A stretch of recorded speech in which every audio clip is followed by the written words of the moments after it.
Hujambo na karibu tena mtazamaji wa The World News katika kipindi hiki cha ulimwengu wa siasa.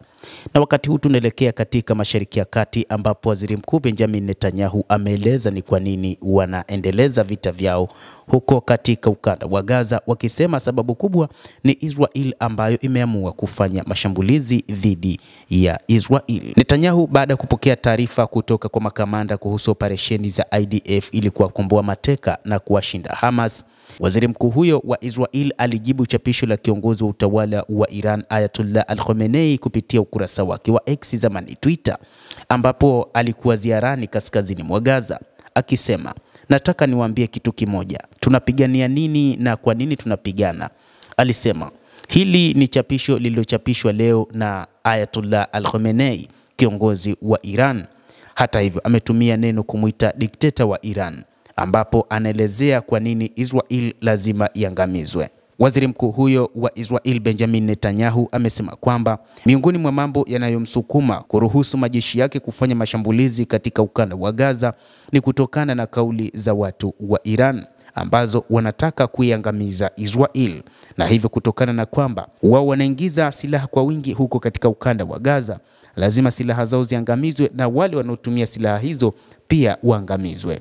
Waziri mkuu wa Israel bwana Benjamin Netanyahu aliambatana na waziri wa ulinzi Israel Katz, mkuu wa wafanyakazi wa IDF Luteni Jenerali Eyal Zamir, mkuu wa kamandi ya kusini Meja Jenerali Yaron Finkelman na makamanda wengine waliandamana na Netanyahu hadi kaskazini mwa Gaza.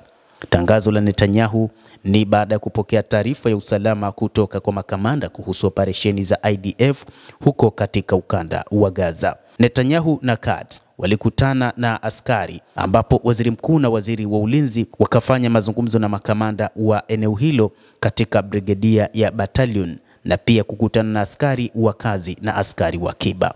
Tunasisitiza kwamba Hamas wawachilie mateka wetu na tumedhamiria kufikia malengo yetu yote ya kivita, Netanyahu alisema katika taarifa yake. Tunafanya hivi kama sehemu ya kutoa shukrani kwa wapiganaji wetu mashujaa wanaofanya kazi ya ajabu. Kikosi hiki tunachosimama kinaangalia Gaza, kinalenga wakuu wa magaidi, kinashambulia miundombinu ya ugaidi na wakati huo huo kinatetea jamii za Israel. Hiyo ndio njia tunayochukua na haya ndio mafunzo ambayo tumejifunza. Katz kwa upande wake amesema katika taarifa yake kwamba kamwe hatutaruhusu adui wa namna hii kutishia jamii zetu na raia wetu. Ndio maana operesheni za sasa zinaweka shinikizo kwa Hamas kwanza katika kuachilia mateka, na ikiwa wataendelea kukataa tutazidisha mapigo wanayopata hadi kushindwa kwao na kurudi kwa mateka wote, Katz alisema. Hata hivyo, waziri mkuu Benjamin Netanyahu hofu yake kubwa ilikuwa ni utawala wa Iran, lakini kubwa ni Ayatollah Al-Khamenei ambaye amekuwa ni gumzo kutokana na namna ambavyo anaeleza juu ya kuangamiza wa Israel kutokana na kile wanachokifanya katika ukanda wa Gaza.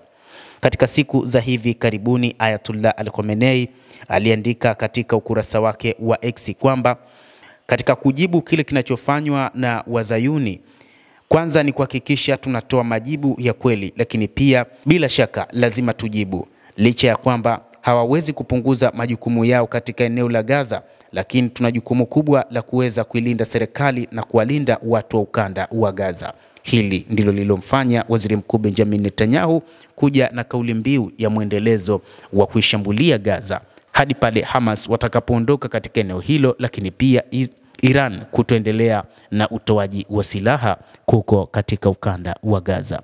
Israel pia katika siku za hivi karibuni ililalamika juu ya Iran kupeleka silaha huko katika maeneo ya Lebanon kuwapatia wapiganaji wa Hezbollah.